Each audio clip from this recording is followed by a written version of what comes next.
Let's compare two great cameras, two great mirrorless cameras.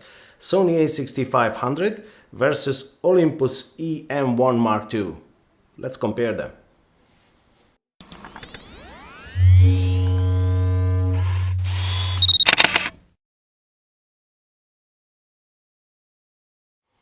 Hello everybody, my name is Attila Mati from Blue Sky Photography, and today I'd like to compare and talk to you about the Sony a6500 and the Olympus EM-1 Mark II.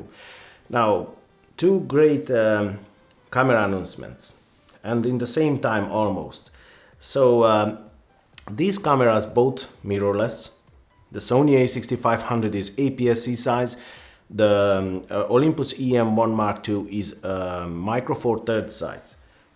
What means that the Sony a6500 will have 1.5 crop factor and the Olympus will have a 2.0 crop factor. But I think, in my opinion, that's not a big issue. I mean, the micro four thirds sensors these days, you know, they are so close to the APS-C size sensors that it's actually, we can say that the difference is negligible.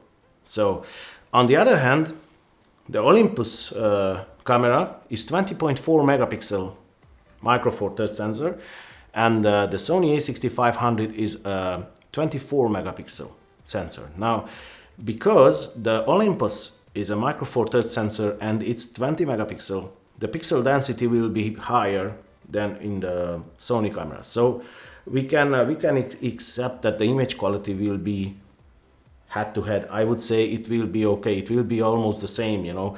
The difference will be negligible, like I said before. So the first and the most important aspect to compare is the price, obviously. Now, as you can see over here, the Sony a6500 is €2,150. Now, I took this price from the Sony Ireland website. So you can check if you want. If you type in sony.ie and you go to cameras and blah blah, you will see the prices over there. Now, the Olympus price I couldn't find in Europe, so I took the price from US websites, and the price is $1,999, which means that it will be a little bit expensiver in Europe, because usually it's a few €100 difference. So if it's in America it's €2,000, then in Europe it will be 2,200, so something like that. So for this situation, you know, I put the €2,200 on the price of the Olympus, because I just guessed that it will be something like that. It might be a little bit different, a little bit more or less, but it will be around that price. Now, as we can see, the two cameras are on the same price tag, so it will be kind of the same price, more or less 100–150 euro. Now, what is important for me, and this is very important, I made a few weeks ago a video about the Sony a6500 and my disappointment. You know, that I said that Sony is all the time releasing new cameras, and they don't really work on the problems they have on the cameras. Like the example, what problems and what let's say drawbacks you had on the Sony a6000, you still have in the Sony a6500. And then all the Sony fanboys got angry and they jumped on me, you know, and they started to comment, and honestly, guys, I've never got so many dislikes in a video like in that one. It's just unbelievable. Like I said, this is my opinion. I didn't want to make angry nobody. I didn't want to hammer Sony, you know, but that's the truth. If somebody can say that it's not true what I say, please do it. But everything what I say, it's true. Now, do you want to hear the truth, or do you want to hear what you want to hear? That's a question. That's a good question, you know. I know that you would like to hear that Sony is great, but in my opinion, Sony is not great. And in this situation, Olympus actually proved it, that it is possible to be done a camera which is professional level, not unlike the Sony a6500. And let's go step by step and see why. So what I was complaining about the Sony a6500, there were four important things that I thought that it is very important. And the Sony a6500 lacks all of them. And let's see what are these four things. First of all is the shutter speed. Now, as we see in the screen here, the shutter speed on the Sony a6500 is 1/4000th of a second. That's not good. That's not good enough. In my opinion, we call it a professional camera. That's not good enough. Sorry, Sony, but that's not good enough. At least 1/8000th of a second, at least. And Olympus has one mechanical shutter, 1/8000th of a second. And electronic shutter has until 1/32,000th of a second. Okay, how it will work, the electronic shutter, we'll see. That's when the camera comes out, and then we test and try, and then we'll see. But it is 1/32,000th of a second, electronic shutter. Let's not talk about the electronic shutter. Talk about the mechanic shutter. That is 1/8000th of a second. Now that's professional level shutter. Okay, that's the shutter speed. Now let's go and get to the second very important aspect, and that is the flash sync speed. Now I tell you, every Sony fanboy is arguing it with me and posting comments but nobody is talking about these questions. Nobody. Like they are not important. Like I don't know. Guys, it is very important. I can tell you, Sony a6500 has 1/160th of a second. I mean, 160th of a second. Come on. 10 years ago, Nikon cameras had that. You know, that's ridiculous, guys. We are landing on the moon and on the Mars. You know, with that's I don't know what to say, honestly. I mean, in 70 something, you know, they went on the moon, and we cannot do a camera with 1/250th of a second shutter speed, flash sync speed. Sorry, that's ridiculous. But I say, Olympus did it. Flash sync speed 1/250th of a second, and that's the minimum. 1/250th of a second. It's the minimum. Okay, the third important question is the dual SD card slot. Now, it is possible, you see, mirrorless camera, it is possible. And you know what?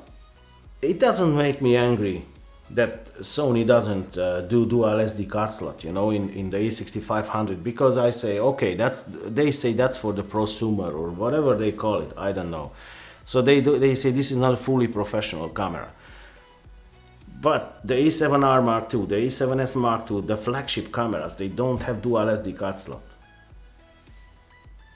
That's bad. That's bad. Now, Olympus proved it over here that it's possible. It is possible. Dual SD card slot. It's in the camera. I don't want to talk too much about all the specifications and what kind of cards and SDXC and SDHC and all kind of cards you can put in it. You can see on the specifications, you know, you go on the Olympus site and you can see the specifications. Important is that it is in there. Now, the fourth aspect, which is, this is not so important, I would say, but it is good. It is important. It's not a deal breaker, but it's good. And that is the 4K recording. Now, the 4K recording in the Sony a6500 is the Ultra HD size, which is, you know, 3840 pixels by 2160 pixels. Yes. Now, the Olympus has the cinematic 4K, which only the Panasonic GH4 used to have that before, the cinematic 4K. Rest of the cameras, Sony cameras, they all have the Ultra HD. They don't have the cinematic 4K. So Olympus has the cinematic 4K, which is 4096 pixels by 2160 pixels. So it's wider a little bit than the Ultra HD. The Ultra HD is like this size, and then the cinematic 4K is like that size. So, but it has, and there are plenty of possibilities. You can see in the screen, you know, that I will put up here the screen, and you can see that it's plenty of possibilities to set, you know, the 4K recording. And the most important is that it is at 237 megabits per second. 237 megabits per second. Now if you check Sony shoots at 100 megabits per second. That means that more than twice the data transfer. It is possible. You see that it is possible.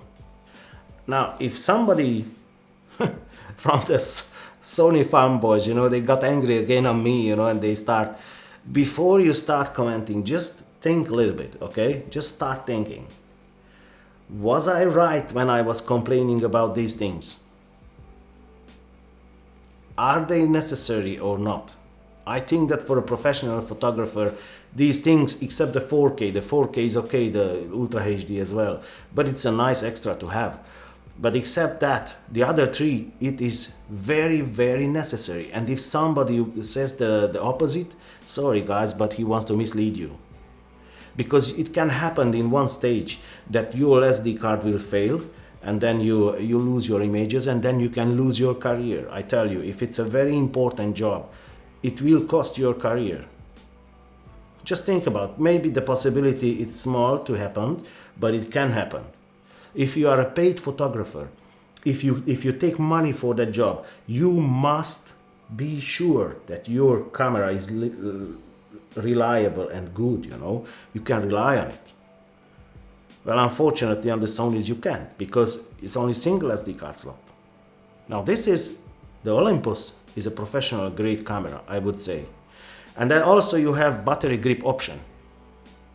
Again, it's something like with the a6500 you don't have at the moment.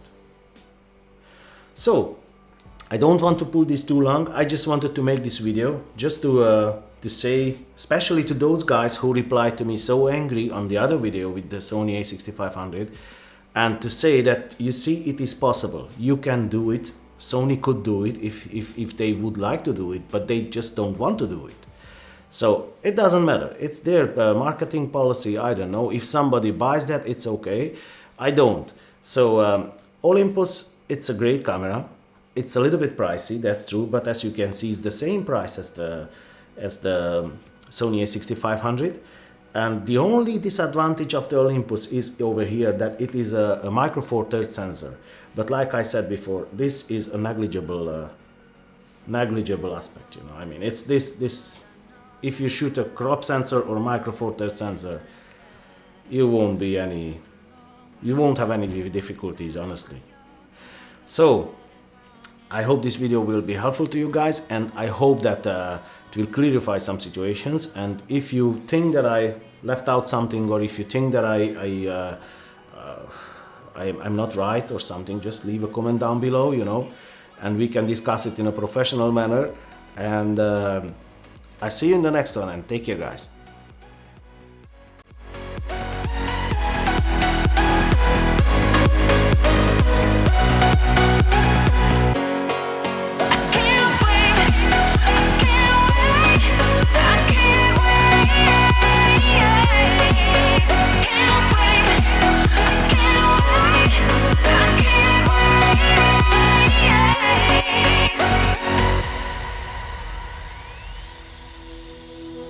Hindsight is fleeting when your heart's bleeding and all you can see is red, till you discover it is within each other to fall.